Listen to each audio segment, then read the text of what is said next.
산불 대응 3단계가 발령된 충남 홍성과 금산 등에서 진화 작업이 이틀째 이어지고 있습니다.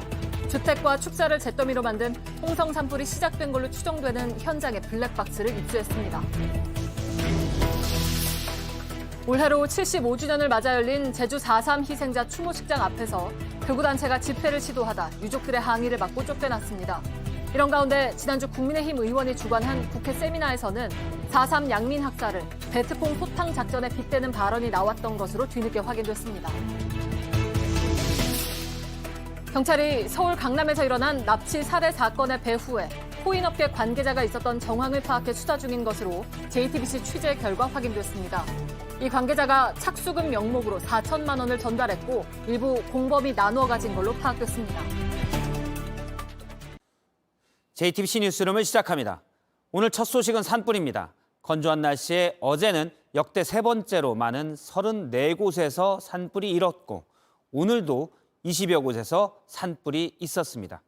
충남 홍성과 대전에서 난 산불은 이틀째 잡히지 않고 강한 바람에 오히려 더 번지고 있습니다. 먼저 충남 홍성에 나가 있는 취재 기자를 연결해 보겠습니다.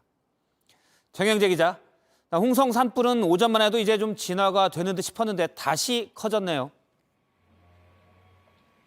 네, 제 뒤로는 불탄 주택이 보이실 텐데요. 2시간 전쯤 이 주택에 불이 붙어서 조금 전 꺼졌습니다. 이 집 안에는 아직 불길이 남아있고 연기가 피어오르고 있습니다. 지금 이 일대 산에서는요, 작은 불씨들이 살아나고 있어서 진화대원들이 직접 오르며 끄는 작업을 하고 있습니다. 온종일 이렇게 불씨가 날아다니며 곳곳에서 불을 키웠습니다. 헬기 20대가 투입되면서 불이 점차 잡히는 듯 했는데 오늘 오전 오후부터 초속 13m가 넘는 바람이 불면서 다시 불이 번졌습니다. 축구장 1,570개가 넘는 넓이의 나무가 타고 있는 건데요. 대전에서 난 산불도 현재 피해 면적이 늘고 있고 진화율은 떨어졌습니다. 예, 불씨가 아직도 있어서 조심해야 될 것 같습니다. 주변 마을도 피해가 크다고 하던데 피해가 어느 정도입니까? 네, 맞습니다. 홍성에서만 주택 32곳이 탔습니다. 지역 문화재와 창고까지 모두 합치면 67곳이 됩니다. 대피한 이재민만 236명인데요. 현재 두 곳의 대피소에 나눠서 머물고 있는데 가족이나 친척들 집으로 대피한 분도 계십니다. 이재민 대피소였던 서부초등학교 앞까지 불길이 오면서 4km 떨어진 갈산중학교로 대피하는 일도 있었습니다. 대전 요양시설 16곳에서 600명이 넘는 사람들이 현재 대피해 있고요. 홍성과 합하면 900명에 달합니다. 정영재 기자, 불이 왜 났는지는 혹 조사가 됐습니까? 네, 불이 시작된 곳 근처에서 벌목 공사를 하고 있었다는 증언을 산림당국이 확보했습니다. 이곳에서 연기가 피어오르고 산으로 불이 번지는 모습이 고스란히 찍힌 블랙박스 영상을 확보했는데요. 리포트로 전해드리겠습니다. 주택 앞 야산에서 연기가 피어오릅니다. 나무 사이로 땅에 붙은 빨간 불도 눈에 띕니다. 호스를 잇는 산불 진화대원들 뒤로 차가 들어옵니다. 어머니 아버지 지금 저쪽에서 직원들이 대피시키고 있으니까 일단 나가세요. 빠져나가는 차량 블랙박스엔 이 야산 전체에 번진 불이 고스란히 담겼습니다. 산림당국은 이곳에서 홍성 대형 산불이 시작된 것으로 보고 있습니다. 그 시각 이 야산에선 벌목이 이루어지고 있었다는 증언이 나왔습니다. 나무 한 조미터 소리 있잖아요. 그게 들렸어요. 나무 배롱가고 하고 들어갔는데 전화가 온 거예요. 이거 근처에 불이 났으니까 빨리 가서 확인해보라고. 홍성군청은 발화지 추정 장소에서 하산한 작업자 3명을 확인하고 동선을 추적 중입니다. 그 사람이 신고를 하고 간 건지. JTBC 조소입니다. 예, 다행히 일단 내일은 비 소식이 있는데 그러면 산불은 조금은 안심인가요? 네, 내일 비 소식이 있는 건 맞습니다. 하지만 저녁부터입니다. 그리고 내일 내리는 비의 양도 5에서 10mm 정도여서 이 불을 완전히 끄는 데는 어려울 것 같습니다. 예, 알겠습니다. 지금까지 정영재 기자였습니다. 위험한 산불이 산에 나무도 태웠지만 인근 마을 주민들의 집도 애써 키우던 소도 닭도 불길로 가져갔습니다. 다행히 빨리 대피해 인명피해는 없었지만 많은 이재민들이 삶의 터전을 잃었습니다. 복구는 너무 오래 걸리고 지원은 너무 부족합니다. 이승환 기자입니다. 바람을 타고 번진 불길은 민가를 덮쳤습니다. 불은 비닐하우스로도 옮겨 붙고 소방대원들이 급히 물을 뿌립니다. 당겨. 주민들은 그저 지켜볼 수밖에 없습니다. 우리 집 지금 타고 있잖아요, 여기 뒤에. 우리 손 다 죽게 생겼어. 그 앞산까지 불이 다 붙어 생겼다고. 빨리 좀 살려주세요. 지붕은 내려앉았고 콘크리트 벽은 검게 그을렸습니다. 기초생활수급자인 배무순 씨 집도 하루아침에 잿더미가 됐습니다. 지금 혈압이 막 올라가고 떨리고 그러니까 그냥 여기서 약 주는 거 먹고 그냥. 이제 남은 건 대피할 때 챙긴 손가방뿐입니다. 자식도 없고 갈 데도 없고. 최정화 씨는 키우던 염소 400여 마리 중 70마리 넘게 잃었습니다. 평생 모은 재산 이제 이렇게 됐으니까 앞으로 살아갈 일이 막막할 뿐입니다. 버섯을 키우던 비닐하우스가 모두 불타버린 주민도 있습니다. 농사 지을 거 그 안에 다 있으니까 다 탔으니까 할 말이 없죠. 근처 복지시설에서 대피한 장애인들은 불안감에 밤을 지샜습니다. 그래서 휠체어 타시는 분들은 다 안아가지고 차로 이동을 시켰고 빨리 피해야 된다는 생각만 있었고요. 이게 끝이 아니란 생각에 절망감은 더합니다. 어떻게 살아야 되나 그런 생각이 많이 들어가죠. JTBC 이승환입니다. 네, 어제 서울 도심과 가까운 인왕산에서도 큰 불이 나면서 주민들이 대피했습니다. 소방당국은 오늘 오후 불이 완전히 꺼졌다고 했지만 이후에도 불씨가 살아나거나 연기가 계속 이어지면서 불안하다는 신고가 잇따랐습니다. 이혜원 기자입니다. 서울 도심 한복판과 가까운 인왕산에 불이 나자 인근 주민들은 급하게 대피했습니다. 경찰차가 올라와가지고 전부 다 대피하라고 그래가지고 빨간 불이 확확 쳐올리고 불은 꼬박 하루를 태우고 오늘 낮 1시 반쯤 완전히 꺼졌습니다. 하지만 이후에도 연기가 난다는 신고가 잇따랐습니다.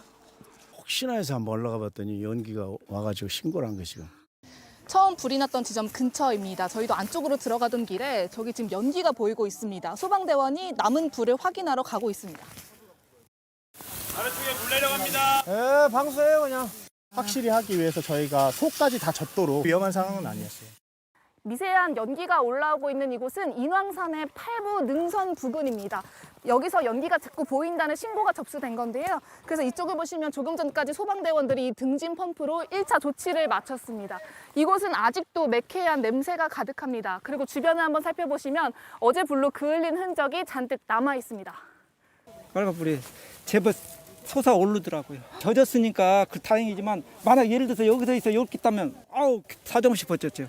완벽하게 진화를 위해서 여기까지 수관을 연장해서 소방당국은 오늘 밤에도 일부 인력을 남겨 대비하기로 하는 한편 화재 원인도 계속 조사 중입니다. JTBC 이혜원입니다. 네, 지금부터는 제주 4.3 추념식 얘기를 해보도록 하겠습니다. 오늘이 75주년 추념식이었습니다. 지난해까지만 하더라도 추념식은 아픔, 치유, 명예, 그리고 화해와 같은 말 속에서 경건히 치러졌습니다. 그런데 올해는 달랐습니다. 서북청년단이라는 단체가 추념식장에서 시위를 벌이면서 유족들과 부딪혔습니다. 추모는 없었습니다. 박현주 기자입니다. 조용해야 할 추념식장 앞은 고성으로 가득합니다. 보수단체 서북청년단이 도착했고 유족들은 막아섰습니다. 집회 자유가 있습니다. 너네 아버지가 죽을 거야. 밀고 당기다 차량에 다시 탔지만 유족들 고함은 계속됩니다. 사람이 그 죽였던 그런 자유가 그렇게 그리워. 그래서 찾아왔어 너희들이 여기를. 잠깐 잠잠한 듯했지만 보수단체가 현수막을 걸면서 다시 몸싸움이 벌어집니다. 서북청년단은 4.3 당시 민간인 학살에 가담한 조직입니다. 사라졌던 이 단체 이름을 지난 2014년 보수단체가 다시 사용하고 있습니다. 주장은 평행선을 달립니다. 대한민국에서 김일성 만세를 외쳐도 그 자유 허용해야 된다고 주장하는 사람들이 저 사람들 아닙니까? 가족을 잃고 빨갱이 딱지를 견뎠던 유족들은 상처를 호소했습니다. 마음 엄청 무거워요. 솔직한 얘기야. 때려 죽이고 싶어요. 솔직한 얘기입니다. 정치적 그러니까 그런 거 다 떠나서 그냥 다 같이 그때 시절을 생각하면서 그냥 추모의 마음으로 그냥 돌아봤으면 좋겠어요. 많은 양민이 희생된 만큼 이념 논쟁보다 그저 추모하기를 바랐습니다. JTBC 박현주입니다. 지난해와 다른 건 또 있습니다. 대통령과 여당 지도부는 오늘 추념식에 오지 않았습니다. 지난해 윤석열 대통령은 당선인 신분으로 추념식에서 화해와 미래를 얘기했지만 올해는 참석하지 않았습니다. 일정 때문이라지만 보수 지지층 다짐이라는 해석도 나옵니다. 최승기 기자입니다. 오전 10시 4.3 추념식에서 묵념 사이렌이 울립니다. 여당 대표는 보이지 않습니다. 민생을 챙기느라 불참했다는 입장입니다. 오늘도 당장 민생 현안 관련해서 우리가 회의도 하고. 국민의힘 지도부는 최근 3년간 매년 4.3 추념식에 참석해왔습니다. 지난해엔 윤석열 대통령까지 당선인 신분으로 직접 제주를 찾았습니다. 하지만 이틀 전 보수의 상징 대구 서문시장을 찾은 윤 대통령은 이번 추념식엔 총리를 대신 보냈습니다. 최근 지지율 내림세가 이어지자 보수 지지층을 다지는 동시에 이념적으로 민감한 4.3 이슈와는 일정한 거리를 두려는 행보 아니냐는 해석이 나옵니다. 최근 윤 대통령의 지지율은 다시 30%대로 특히 보수 핵심 지역인 대구 경북에서 정체인 점도 눈길을 끕니다. 당 내부에선 내년 총선을 앞두고 보수 지지층만 바라보는 건 위험한 접근법이란 우려가 이어지고 있습니다. JTBC 최승기입니다. 네, 얼마 전 한 여당 의원이 주관한 것으로 알려진 국회 세미나에서는 4.3 양민 학살 과정을 베트콩 소탕 작전에 빗대는 발언도 나온 걸로 뒤늦게 파악됐습니다. 또 얼마 전 4.3은 김일성 지시라고 주장했던 태형호 의원은 추념식 당일인 오늘도 같은 주장을 되풀이했습니다. 배양진 기자의 단독 보도입니다. 지난달 30일 국회에서 열린 제주 4.3 사건 관련 세미나입니다. 보수 성향 단체 4곳이 공동 주최한 행사입니다. 한 관계자가 공산 폭동을 진압하는 건 당연한 일이라며 양민 학살 과정을 베트콩 소탕 작전에 빗댑니다. 이거를 우리 국군이 공격이 진압하는 게 당연하지. 그 과정에서 피하 구별이 잘 안 되는 그런 면도 있고 베트콩도 마찬가지잖아요. 빨갱이란 표현도 나왔습니다. 그 중에는 진짜 억울한 양민도 있는데 그 중에는 빨갱이도 있는 거고 그런 거죠. 이 세미나가 열리도록 주관한 건 국민의힘 서병수 의원실로 알려졌습니다. 서 의원은 JTBC에 단체에 지인이 있어 장소만 빌려준 거라고 했지만 국회 내규상 회의장 사용을 신청한 의원실을 주관으로 보는 게 통상적입니다. 실제 해당 세미나엔 직접 축사를 한 서병수, 최재형 의원을 포함해 김학용, 박대출 의원 등 여당 의원 4명이 참석했습니다. 야당에선 재발 방지를 촉구하는 목소리가 나왔습니다. 이런 가운데 태영호 국민의힘 최고위원은 4.3 추념식 당일인 오늘도 4.3은 김일성의 지시로 촉발된 거라고 거듭 주장했습니다. 과연 그 유족들과 피해자한테 대해서 올바로 이해하고 있는지도 저는 궁금하거든요. JTBC 배양진입니다. 네, 앞서 보신 것처럼 제주 4.3이 북한이 일으킨 무장폭동이라는 주장은 반복되고 있습니다. 여러 번 팩트체크를 해드렸는데 또 가짜뉴스가 많아서 또 팩트체크를 하겠습니다. 이혜선 기자입니다. 제일 많이 반복되는 주장은 제주 4.3 사건이 북한에 의해 일어났다는 겁니다. 북한 개입설의 시작은 남조선 노동당의 총책이었던 박갑동이 1973년 신문에 썼던 글에서부터 시작됩니다. 남로당 중앙당의 폭동 지령에 따라 발생했다고 썼습니다. 하지만 박갑동은 30년 뒤 그 글은 정보기관이 다시 썼다라고 주장했습니다. 당시 우리군의 핵심인 백선엽 장군과 다른 남로당원들도 지령이 아니라 일부의 자의적인 소요라고 말했습니다. 4.3 사건의 초반, 시위와 폭력이 있긴 했지만 북한의 조직적인 지령이 있던 것은 아닙니다. 좌익이 일으킨 무장 폭동이라는 주장도 자주 반복됩니다. 이 발언은 오해가 섞인 주장입니다. 제주 4.3 사건은 당일 하루나 며칠간에 있었던 일이 아닙니다. 1947년부터 1954년까지 7년 동안 제주 주민들이 학살당한 그 흐름 전체를 4.3 사건으로 부릅니다. 1948년 4월 3일과 전후로 남로당원의 폭력이 있었던 것은 사실입니다. 하지만 4.3 사건의 핵심은 이후 빨갱이 색출 작업을 빌미로 무고한 양민 12,000여 명이 희생당한 그 지점에 있습니다. 이러한 발언들, 최근엔 대학가로까지 퍼지고 있습니다. 지난달 서울대 학생 보수단체는 4.3 사건 당시 전 제주경찰서장을 초청해 강연을 열었습니다. 20년 동안 조사에 나온 정부 진상보고서가 잘못됐다는 주장인데 뒤집을 증거는 내놓지 못했습니다. 역사는 새로운 사실이 나오면 다시 해석되고 새로 써야 합니다. 북한의 지령이나 조직적인 폭동 증거가 나온다면 충실히 반영해야 할 겁니다. 하지만 아직까지 그런 증거는 없습니다. 가볍게 가짜뉴스를 생산하기에는 아직까지 아픔을 느끼는 무고한 피해자들이 많이 남아 있습니다. JTBC 이혜선입니다. 최근 강남 한복판에서 40대 여성이 납치돼 살해된 배경에 대해서 경찰이 수사를 확대하고 있습니다. 오늘까지 경찰이 공식적으로 확인한 가담자는 4명입니다. 납치를 실행한 2명, 이를 지시한 1명에 더해서 올해 초 약 2달 동안 미행에 가담했던 사람이 추가로 입건된 겁니다. 그런데 JTBC 취재 결과 경찰이 범행의 실제 배후를 확인해서 추적 중인 것으로 파악이 됐습니다. 그동안 지시자로 알려졌던 이모 씨에게 착수금 4천만 원 정도를 주고 범행을 의뢰한 것으로 알려졌습니다.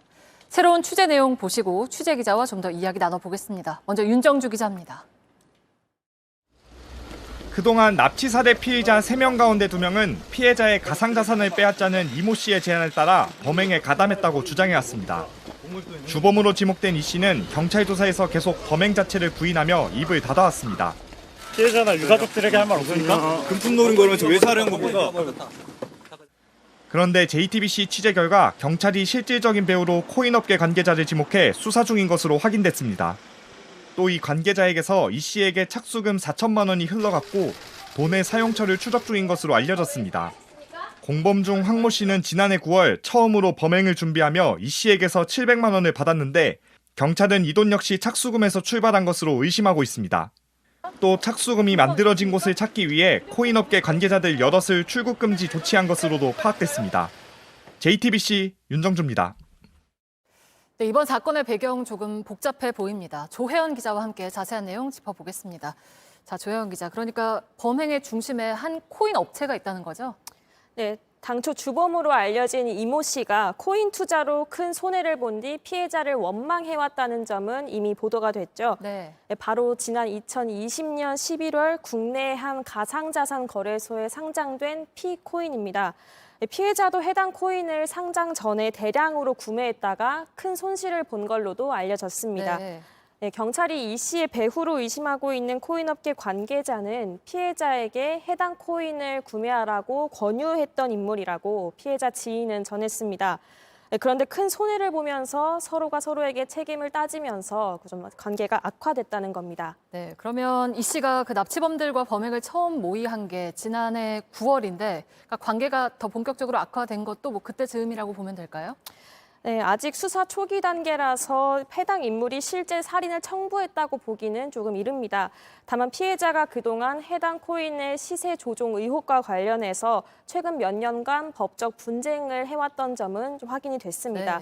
네, 최근에도 해당 코인 발행인을 상대로 고소장 제출을 준비해왔습니다. 네, 지금 보시는 건 1차로 경찰에 제출한 고소장인데 코인 사업을 정상적으로 할 의사도 능력도 없으면서 시세 조종으로 이익을 얻을 목적으로 거짓말을 해서 피해를 입혔다고 돼 있습니다.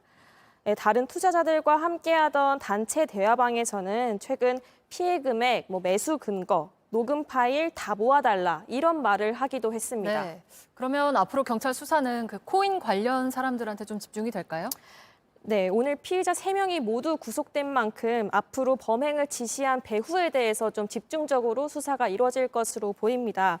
네, 경찰은 피해자의 휴대전화에서 코인 및 자금이 빠져나간 정황이 있는지 그 관련자들의 계좌도 추적을 하고 있는데요. 다만 피코인을 발행한 재단은 사건 관련자들과 전혀 관계가 없다 이렇게 입장문을 냈습니다. 네, 잘 들었습니다. 조혜연 기자였습니다.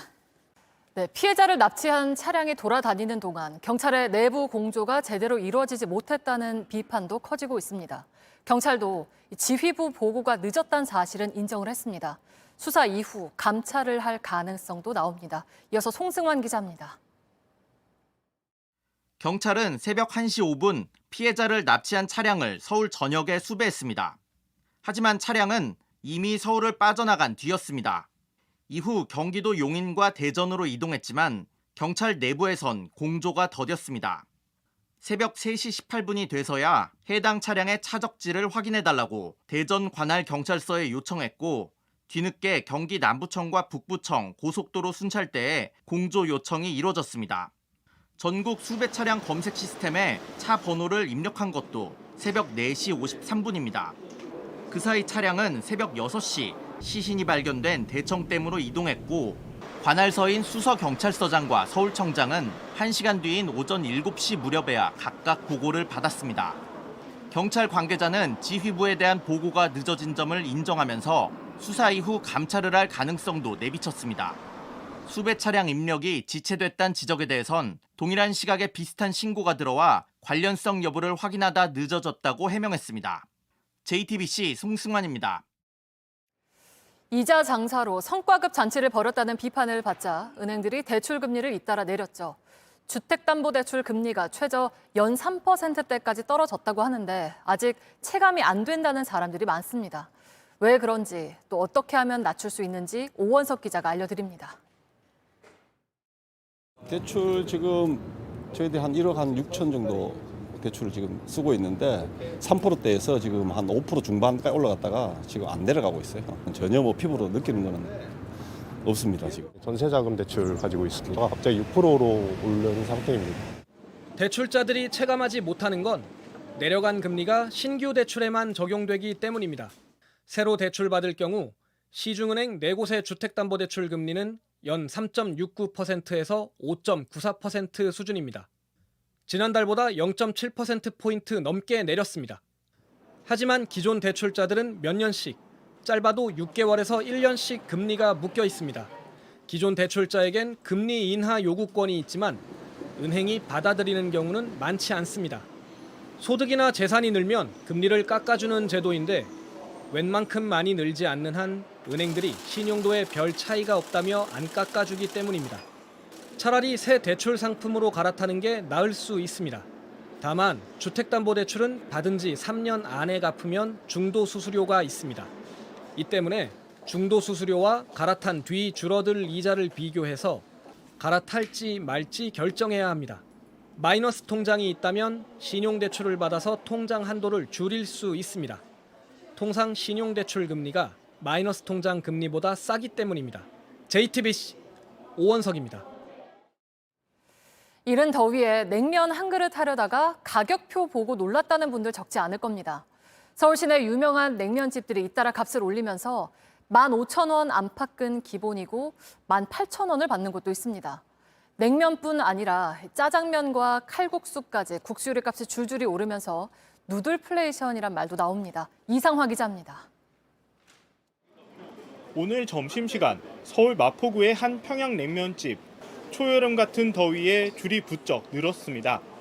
이곳은 올해 한 그릇 가격을 15,000원으로 올렸습니다. 제가 지금 여기를 2년 만에 왔는데 2년 전에 비해서 3,000원이 올랐더라고요. 예전엔 자주 왔었는데 지금은 자주 오기는 좀 부담스러운 가격이 된 것 같습니다. 또 다른 냉면집도 1,000원을 올렸습니다. 지난달부터 한 그릇에 16,000원, 메밀 순면을 시키면 18,000원입니다. 냉면이 서민 음식이라고 했는데 요즘 뭐 냉면은 귀족의 음식이지 않습니까? 최근에는 뭐 만 원 이하의 냉면을 서울 시내에서는 찾아볼 수 없을 정도로.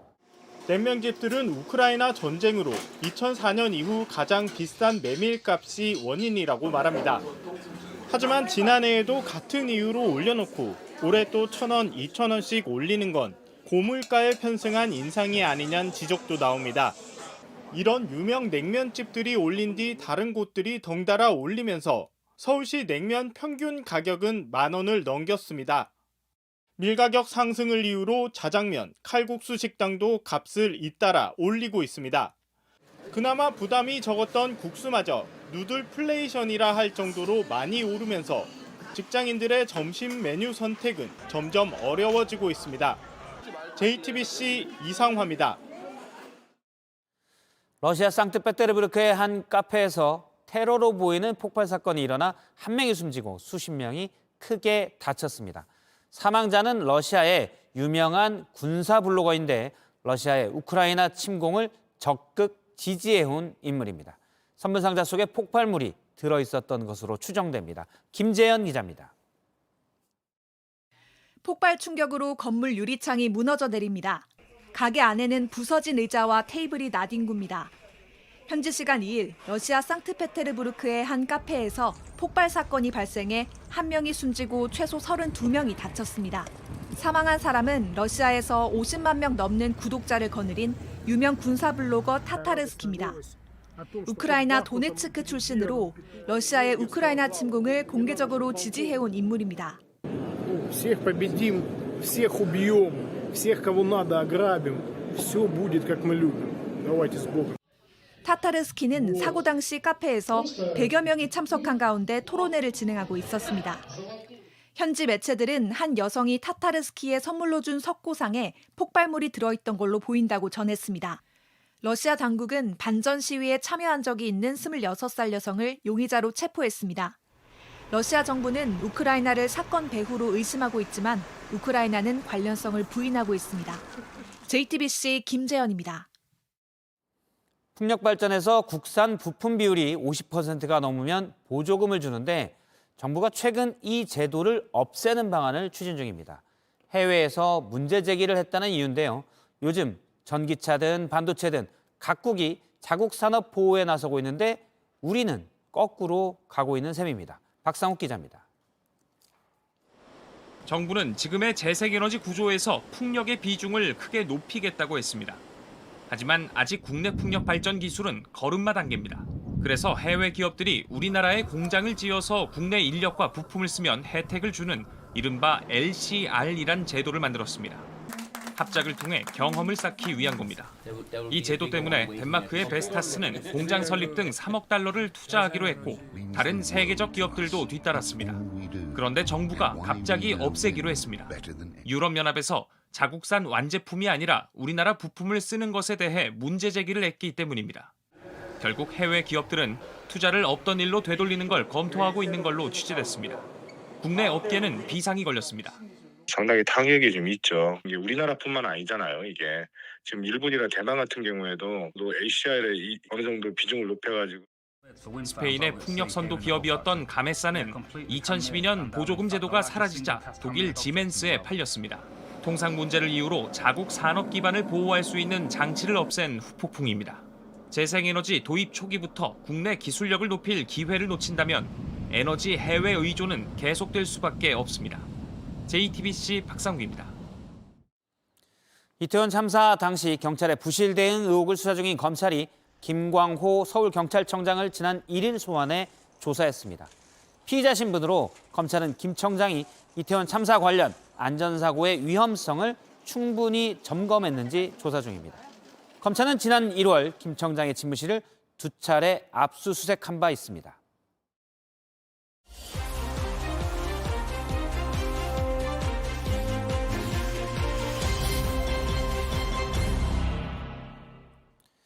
네, 앞서 보신 것처럼 최근 산불은 위험한 수준입니다.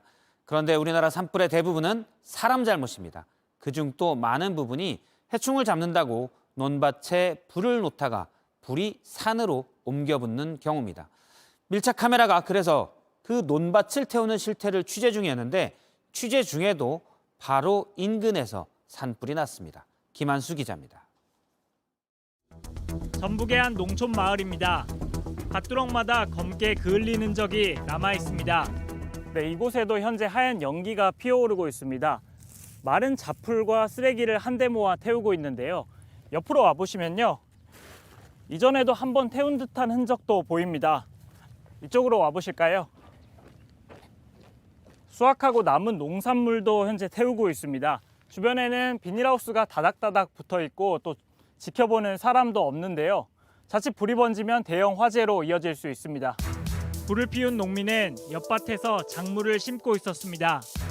어떤 것들 태우고 계시는 거예요? 딸기요. 고른게라고요. 차를 타고 주변을 둘러봤습니다. 한 야산 근처 밭에서 연기가 올라옵니다. 취재진이 다가가자 서둘러 불을 끄고 자리를 떴습니다. 이곳은 현재 불길이 잦아들고 있지만 조금만 건드려봐도 흰 연기가 피어오르는 모습을 확인할 수 있습니다. 자세히 보시면 폐 비닐과 고추대 마른 것들을 한데 모아서 태우고 있습니다. 논밭 근처 정미소에 쌓여 있는 쌀포대 사이로도 연기가 치솟습니다.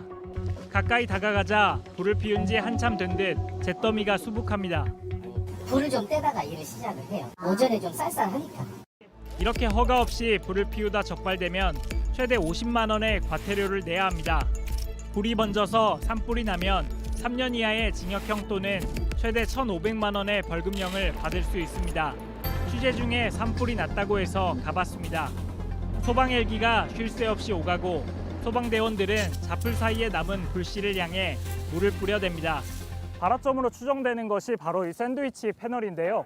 태우면 안 되는 폐기물을 밭에서 물 안으로 소각했던 겁니다. 불은 언덕을 타고 순식간에 번졌습니다.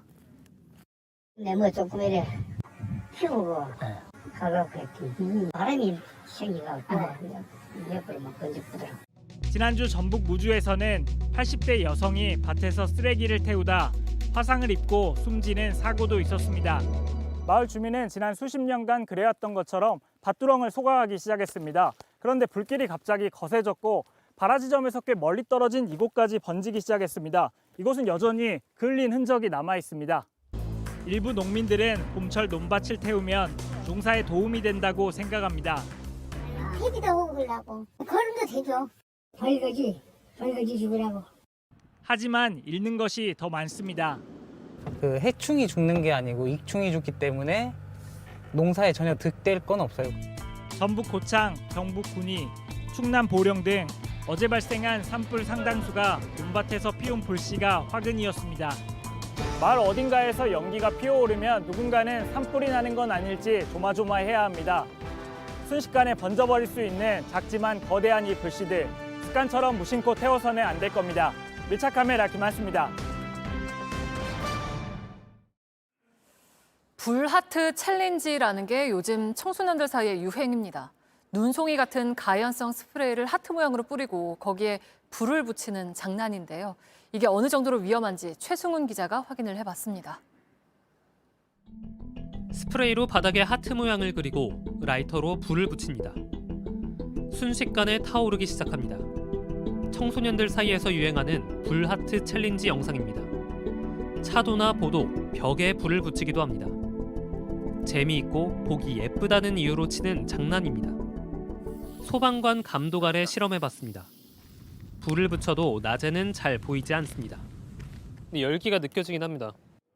얼마나 뜨거운지 알기 위해 인형을 가까이 댔습니다. 천 재질의 인형이 그을려서 하얗게 드러났습니다. 금방 번지는 불길을 피하지 못해 옷에 옮겨 붙으면 자칫 화상을 입을 수도 있습니다. 낙엽 위에 스프레이를 뿌리고 불을 댔더니 폭발하며 솟아오릅니다. 흰 연기가 피어오르고 재가 날아갑니다. 바싹 마른 낙엽이 이렇게 새까만 재로 변했습니다. 불하트 챌린지의 불씨가 주변 낙엽이나 쓰레기에 떨어지면 자칫 큰 불로 번질 수 있습니다. 소화기가 없는 바깥에서는 끄기도 어렵습니다. 에탄올이랑 아직 물질이 남아있어서 발로 밟으면 신발에 옮겨 붙을 가능성이 있죠. 불이 나면 실화죄로 처벌받을 수 있습니다. 한순간 장난이 돌이킬 수 없는 상황을 만들 수도 있습니다. JTBC 최승훈입니다. 공원에서 놀고 있던 9살 어린이를 인형을 주겠다며 데려간 40대가 경찰에 붙잡혔습니다. 수상한 모습을 지켜본 이웃 주민의 눈썰미가 아이를 위기에서 구했습니다. 정진명 기자입니다. 모자를 쓴 남성이 한 여자아이와 주택가 길을 걸어갑니다. 주춤거리는 아이의 손을 잡기도 합니다. 공원에서부터 뒤쫓아온 한 주민은 모자 쓴 남성에게 뭔가를 물어봅니다. 잠시 뒤에는 전화를 하려는 주민과 몸싸움을 벌입니다. 한 여성은 두 남성 사이에서 여자아이를 데려갑니다. 데리고 가려고 그랬는데 이 남자분이 뭐 말리셨는가? 그랬는가 봐요. 그래가지고 경찰 신고도 한참 싸우더라고요, 앞에서. 술에 취한 남성이 9살 여자아이를 데려갔다는 신고가 들어온 건 어제 오후 5시 15분쯤입니다. 남성이 아이를 유인한 곳은 주택가 한가운데 이 어린이 공원이었습니다. 신고를 받고 출동한 경찰은 현장에서 40대 초반 남성 이모 씨를 붙잡았습니다. 이 씨는 피해 아동에게 인형과 종이약을 주겠다며 500m 떨어진 지인의 집으로 데려간 것으로 조사됐습니다. 가족이 맞는지 묻는 주민에게는 친삼촌이라고 거짓말을 한 것으로 드러났습니다. 이 씨는 인형만 주고 공원으로 다시 데려다 주려 했다고 진술한 것으로 전해졌습니다. 누가 물어보면 삼촌 아이라 그랬다는 거야, 지금. 경찰은 이 씨에 대해 미성년자 유인 혐의로 구속영장을 신청했습니다. JTBC 정진명입니다. 택시 요금을 계좌로 이체하겠다고 해놓고 돈을 엉터리로 보내고 도망친 20대가 붙잡혔습니다. 예를 들면 실제로 보낸 돈은 100원인데 보내는 사람 이름을 15,700원이라고 적어서 눈속임을 한 건데요. 이런 식으로 택시 요금을 안 낸 게 지난 1년 동안 수십 번에 달했습니다. 유효한 기자입니다. 14년 경력의 택시기사 조철희 씨는 2달 전 저녁 서울 논현동에서 회기동으로 가는 호추를 잡았습니다. 목적지 근처에 갔더니 승객이 막다른 골목으로 들어가 달라고 했습니다. 근처 가서 목적지를 다시 설명해 주겠다고 했어요. 후진으로 나올 수밖에 없는 공간으로 저를 안내를 하더라고요. 도착하자 요금을 계좌이체로 내겠다고 합니다. 한번 확인할게요. 입금 100원이 돼 있는데? 아니구나. 15,700원. 네네. 승객이 내린 뒤 확인해 보니 실제 입금액은 100원. 입금자명엔 이름 대신 택시 요금이 적혀 있었습니다.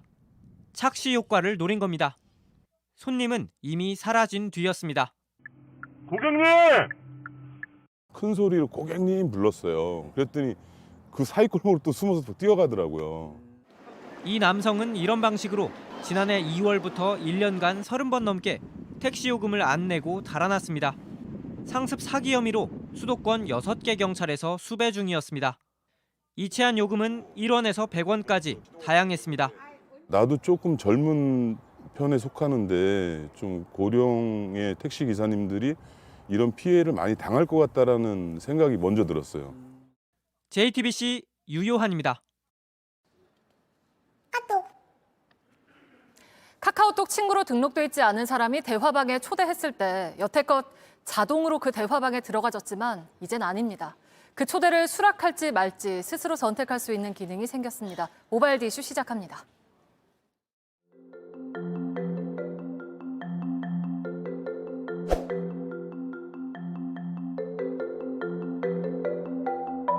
Nope.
지난 금요일 광주를 찾은 전두환 씨의 손자 전우원 씨의 사과를 많은 사람이 지켜봤습니다.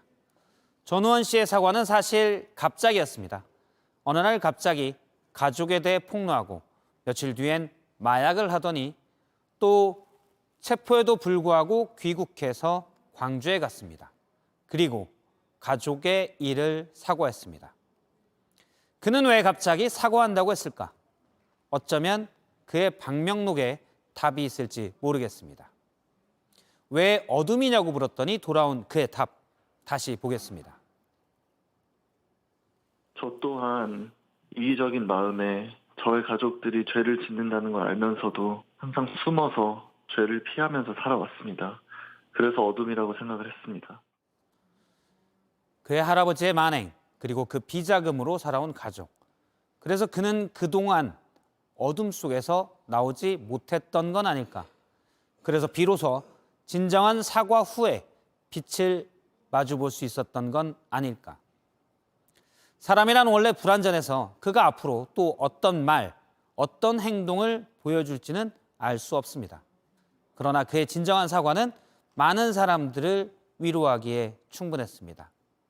또 생각해보면 우리 또한 그런 사과는 너무 오랜만입니다. 학교폭력을 장난으로 치부하기도 했고 사과하고 바로 며칠 뒤에 똑같은 행동을 벌이기도 합니다. 책임자로서 사과한다지만 결코 그 책임을 보여주지 않던 모습도 우리는 봤습니다. 사과에 진심이 없는 이유는 거의 대부분 피해자에게 공감이 없기 때문입니다. 또 무엇보다도 염치가 없기 때문입니다. 다시 보기였습니다.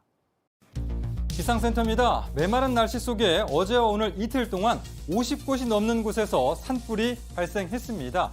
비 소식이 간절한 상황인데 다행히 내일 밤부터 전국적으로 봄비가 내리겠습니다. 자, 그런데 이 봄비의 가치는 얼마나 될까요? 국립산림과학원에 따르면 봄비가 5mm 정도 내리면 낙엽 내 수분 함량이 높아져서 산불 방지 효과가 하루 정도 지속된다고 합니다. 기상청은 산불 피해뿐만 아니라 더 넓은 범위에서 조사를 했는데요. 올해처럼 봄 가뭄과 미세먼지가 심했던 2015년 3월 31일 전국에 내린 봄비의 가치를 약 2,400억 원으로 추산을 했습니다. 당시 강원도의 한 저수지에서 실제로 비가 내린 모습인데요. 갈라진 땅 위로 단비가 내리고 있습니다. 이 강수 발생 뒤에 당시 내렸던 경제적 가치를 한번 항목별로 살펴보면요. 전국 평균 미세먼지 농도가 감소하면서 대기질 개선 효과로 약 2,300억 원, 그리고 24만여 가구에서 가뭄 피해가 줄어들면서 약 70억 원의 이득이 나타난 것으로 조사됐습니다. 또 수자원 확보와 산불 예방 효과로 약 36억 원의 이런 이득이 있는 것으로 평가가 됐습니다. 자, 이렇게 고마운 봄비인데요. 내일부터 예상되는 비가 언제 또 얼마나 내릴지 알아보겠습니다. 내일 비는 오후에 제주도부터 시작돼서 밤에는 전국으로 확대되겠습니다.